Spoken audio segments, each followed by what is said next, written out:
one of the show's writers, Doug Lawrence, the main cast of SpongeBob SquarePants were originally based on the 7 deadly sins. Some characters' sins are obvious, like Mr. Krabs' greed, Plankton's envy, Sandy's pride, and Patrick's sloth. But the other sins are not as clear. Wrath could be Squidward, because he has a bad temper. Gluttony could be Gary, because of a running joke where SpongeBob must frequently feed the pet snack. Clear which character is supposed to be Lust. Even then, it's not clear which character is supposed to be Lust. Some fans suggest Pearl, because she was one of the first characters designed for the show and is often portrayed as boy crazy. Other fans suggest SpongeBob as Lust because of his deep love for his friends. However, it's likely the 7 Deadly Sins theme was only used as a rough guideline for designing characters and wrong. While developing SpongeBob, Stephen Hillenburg drew inspiration from one of his earlier projects. It was an educational comic called Intertidal Zone, which he made while working as a marine biologist. Hillenburg later attended Cal Arts and began a career in animation working on Rocko's Modern Life. During Rocko's final season, Hillenburg was asked to come up with ideas for a... Hillenburg later attended Cal Arts and began a career in animation working on Rocko's Modern Life. During Rocko's final season, at first, he wasn't interested in creating a new cartoon, describing the workload as torturous. During Rocko's final season, Hillenburg was asked to come up with ideas for a funny animal, describing the workload as torturous. But his opinion changed after it was an educational comic called Intertidal Zone, working as a marine biologist. Hillenburg later attended Cal Arts and began a career in animation. Hillenburg, what are you, crazy? This is your show. Brainstormed ideas for new characters. Hillenburg honed in on the sea sponge because he liked their strange shapes. But he later doodled the character as a kitchen sponge. Honed in on the sea sponge because he liked their strange shapes. But he doodled the character as a kitchen sponge and found that the square shape was a good symbol for a This is your show. After meeting with a Rocko writer, Martin Olson, found the Intertidal Zone. He brainstormed ideas for new characters. Hillenburg honed in on this personality. He wanted the sponge to be innocent and genuine, like Pee Wee Herman or Jerry Lewis. In fact, while developing the pitch for SpongeBob, Hillenburg and creative director Derek Drymon would watch Jerry Lewis films for inspiration, specifically The Errand Boy. At the beginning, SpongeBob's name was actually going to be Sponge Boy, and the show was going to be called Sponge Boy Ahoy. The trademark for Sponge Boy was already registered for a series called Flaming Carrot Comics. You had to kill him.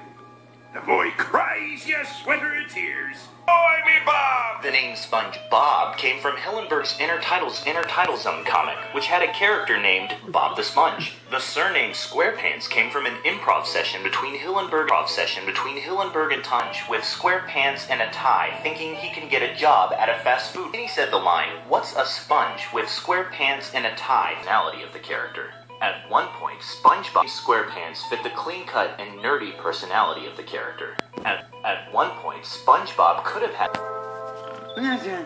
Huh? Hey guys, wait up! Originally auditioned for the role of SpongeBob with a voice he described as Tony the Tiger. I'm ready. Hey Gary, it's a beautiful day. The staff couldn't stop laughing at his audition and decided to give him the role for Plankton instead. This is the best souffle you have ever created. Cousteau was a pioneer of an early scuba gear system called the Aqualung. The device was used to film life underwater in a way that had never been seen before. And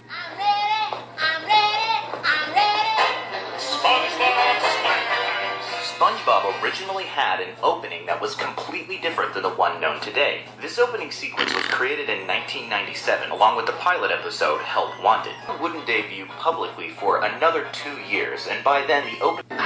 Look what you've done to me! Oh, when I get my hands on... The final opening features the actual lips of Hillenburg superimposed over a pirate named Painty the Pirate. Mine! An old English sea shanty called Blow the Man Down. I'll sing you a song, a good song of the sea to me. Way, hey, blow the man down. Looks like I'm crushing your face. So, will they be ready soon? Yeah. Don't move too much, it ruins it. Lives in a pineapple because the fruit has been traditionally seen as a symbol of hospitality in Western countries. During the colonial, it has been traditionally seen as a symbol of hospitality in Western countries. During the colonial era, sculptures of pineapples were common features in doorways and other architectural decorations. But this symbolism was lost on Nickelodeon. During the colonial era, sculptures of pineapples were common features in doorways and other architectural decorations. But this symbolism was lost on Nickelodeon executives, who thought SpongeBob's house was too bizarre. The writers actually poked fun of the executives' reaction in the pilot episode. Yes, the house was too bizarre. The writers actually poked I certainly did not. with children. At one point, they demanded SpongeBob be a child who lives with his parents and goes to school. Hillenburg hated this idea. He lives in a pineapple. Nickelodeon executives feared that the show wouldn't hate this idea and almost walked away from the project altogether. Ultimately, they reached a compromise where certain episodes would feature SpongeBob's. At one point, they demanded SpongeBob walked away from the project altogether. Ultimately, they reached a compromise and almost walked away from the project altogether. SpongeBob was really fun for, like I said, the very reason that we could come up with a lot of gags in post-production. We did a lot. And it was eventually given a green light. The show continued the storyboard-driven writing process used in Rocco, as well as Ren and Stimpy, resulted in more visual gags and gave the show a different feel compared to script-based cartoons like The Simpsons. But it would occasionally cause the team's animation director, according to animation director Andrew Overton, vision for the show, and if that vision was changed in the animation process, specific vision for the show, and if that vision was changed in the animation process, they weren't pleased. This could go both ways, however. Sometimes stories didn't get along. The storyboard writers would insist on changes after the animators started working, which would deeply annoy the animators. Stephen Hill go both ways, however. Sometimes storyboard writers would insist on changes after the animators started working, which I've never imagined SpongeBob would become a global hit. At best, they expected a level of success similar to Rocco's Modern Life or Ren and Stimpy. At the beginning of production, storyboarders had a specific vision for the show, and if that vision was changed in the animation process, didn't get along. The storyboarders had a specific vision. Directors and storyboard go both ways, however. Sometimes storyboard writers would insist on changes after the animators started working, which would become a global hit. At best, they expected a level of success similar to Rocco's Modern Life or Ren and Stimpy. At the beginning of production, Hillenburg said he'd be happy doing only one season, but he actually stuck with the project for 3 seasons and a movie. According to writer Sam Henderson, Hillenburg planned to end SpongeBob. It wouldn't, quote, jump the shark. Global hit. At best, they expected a level of success similar to Rocco's Modern Life or Ren and Stimpy. At the beginning of production, Hillenburg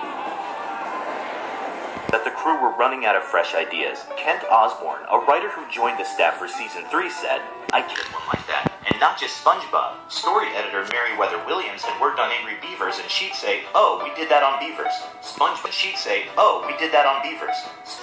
after the 3rd season, so they wouldn't, quote, SpongeBob. Story editor Meriwether Williams had worked on Angry Beavers, and she'd say, 'Oh, we did that on Beavers.' SpongeBob was one of the network's most popular shows, and Nickelodeon made sure the show continued. But the staff didn't share. The writer who joined the staff said, 'I came in with a million ideas, and I'd say, hey, let's do this,' and they'd say, 'Nah, we already did one like that.' And not just SpongeBob. Story editor Meriwether Williams had worked on Angry Beavers, and she'd say, 'Oh, we did that on Beavers.' SpongeBob was one of the network's most the process of creating SpongeBob was and paid poorly. One writer for SpongeBob stated in an interview with Hogan's Alley, 'You'd be horrified to hear what we all got paid. When you compare our salaries to the amount of money our work generated, we may well be the SpongeBob stated in an interview with Hogan's Alley, 'You'd be horrified like that.' And not just SpongeBob. Story editor Meriwether, compare our salaries to the amount of money our work we all got paid. When you compare our salaries to the amount of money our work has paid people in the history of the planet."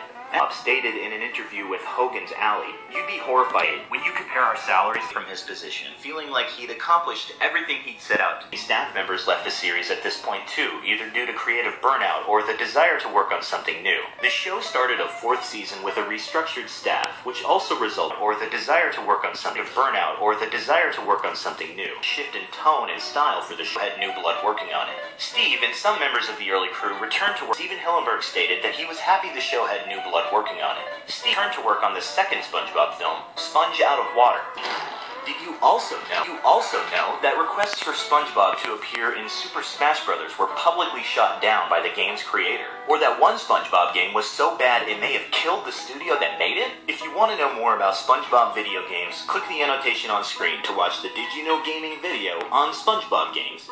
I'm your narrator, Inagata DeVita. I also wrote and edited the video you're watching. Check out my podcast, Kind Soundwaves, where I interview Kaiser Neko, the editor and writer of YouTube's Dragon Ball Z Abridged. And if you're a gamer, check out my gaming channel, Nostalgia Trip, where we played through the entirety of SpongeBob SquarePants Battle for Bikini Bottom.